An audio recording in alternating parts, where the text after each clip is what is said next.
For his birthday, my friend Mark wanted an adventure, something real. So the five of us, me, Mark, Julia, Chris, and Ethan, drove deep into the wilderness, miles from any city, any road, any sign of civilization. A place with no cell signal, just us and the forest. Looking back, maybe that was the first mistake. As we pulled up, the sun was already starting to dip below the horizon, painting the sky in shades of orange and purple. But the beauty of it felt tainted. The woods were unervingly quiet. No bird song, no buzzing insects, not even the rustle of small animals in the undergrowth. It was a dead silence. The kind that makes the hairs on your arms stand up. The moon was already visible, a perfect full circle hanging in the twilight. Mark just grinned and said, "See, a real adventure." We unpacked our gear, the silence broken only by the sound of our own movements. We set up two tents, gathered firewood, and soon had a crackling fire pushing back the encroaching darkness. The flames danced, casting long, flickering shadows that seemed to twist and writhe at the edge of our vision. We circled up roasting marshmallows and trying to inject some life into the dead air. We forced laughs, shared dumb jokes, and told ghost stories that suddenly felt a little too real. Despite the fire and the company, I couldn't shake the feeling. The prickling sensation on the back of your neck. The instinct that tells you you're being watched. I kept glancing over my shoulder into the impenetrable wall of trees that surrounded our small circle of light. I saw nothing, of course, just endless darkness. But the feeling didn't go away. It just got stronger. It must have been around 11 o'clock when Julia suddenly shushed us. "Did you guys hear that?" she whispered. Her eyes sweetie. We all went still, straining our ears. At first, there was nothing but the crackle of the fire. Then, I heard it, a soft, rhythmic crunching sound. Footsteps, slow, deliberate and heavy, like something large was carefully picking its way through the dense woods. It got a little closer, and then it just stopped. The silence that followed was somehow even worse. Chris, ever the skeptic, tried to break the tension. "Probably just a deer," he said, a little too loudly. "Or maybe a bear. We're in their territory, after all." Mark laughed, a nervous, high-pitched sound. "Relax, everyone," he said, trying to sound brave. "What's the worst that could happen?" And that's when the howl ripped through the night. It wasn't a wolf. It wasn't a coyote. I've heard both. And this was something else entirely. It was a long guttural scream that seemed to vibrate in my very bones. It was filled with a rage, a raw, primal fury that made my blood run cold. It was close. Way too close. After the howl faded, the forest fell into an absolute suffocating silence once more. Even the fire seemed to crackle more quietly. Ethan, who had been frozen solid, scrambled to his feet. He grabbed his high-powered flashlight and swept the beam across the tree line, his hand shaken. "Did you see that?" He choked ouchie, his voice barely a whisper. We hadn't seen anything, but we all felt it. A presence, a shift in the air. The feeling of being watched was no longer a suspicion. It was a certainty. We were not alone. Then the footsteps started again. This time, they weren't slow or cautious. They were circling us. We could hear heavy branches snapping, leaves being crushed under an immense weight. And then came another sound, a sound that will haunt me for the rest of my life.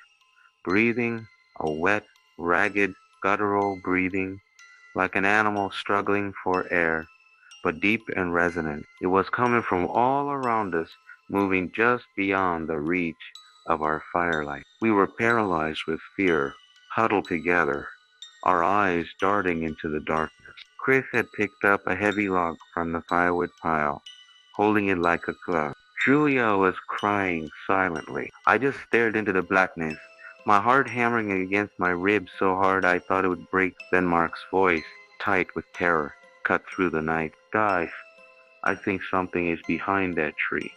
He was pointing a trembling finger at a massive oak tree just at the edge of our campsite. We all snapped our heads in that direction, combining the beams of our flashlights and pointing them at the spot. For just a fraction of a second, the light caught it. My brain struggled to process what I was seeing. It was tall, impossibly tall, towering over the bushes. It was standing on two legs, but its limbs were long and spindly, bent at unnatural angles.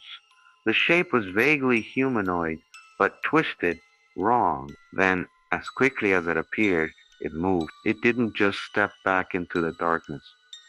It vanished. It moved with a speed that defied logic, a blur of motion that my eyes couldn't track. That's what broke us. Pure instinctual panic took over. We didn't scream.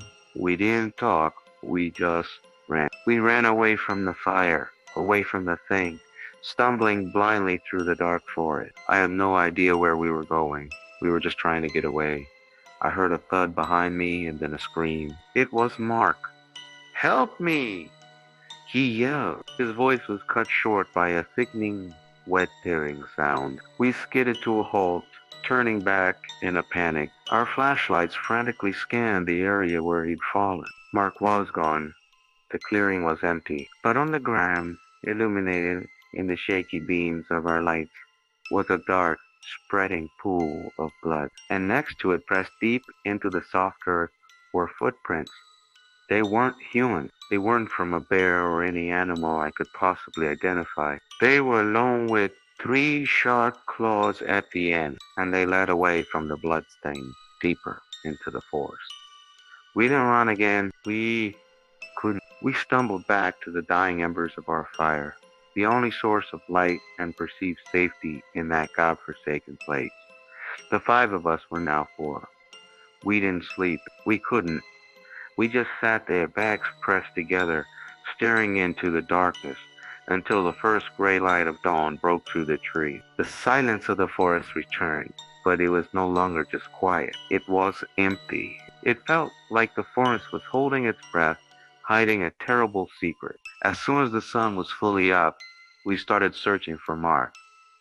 We called his name until our voices were raw. We followed the tracks for a little while, but they eventually disappeared into a thick, thorny brush that was impossible to get through. All we found were torn pieces of his jacket snagged on a branch, and a few more of those terrifying footprints. It took us hours to hike back out of the woods, back to where we could finally get a sliver of cell service.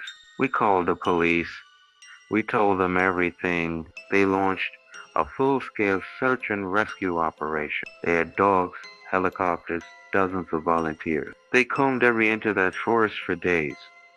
They found nothing. No mark, no body, no more tracks.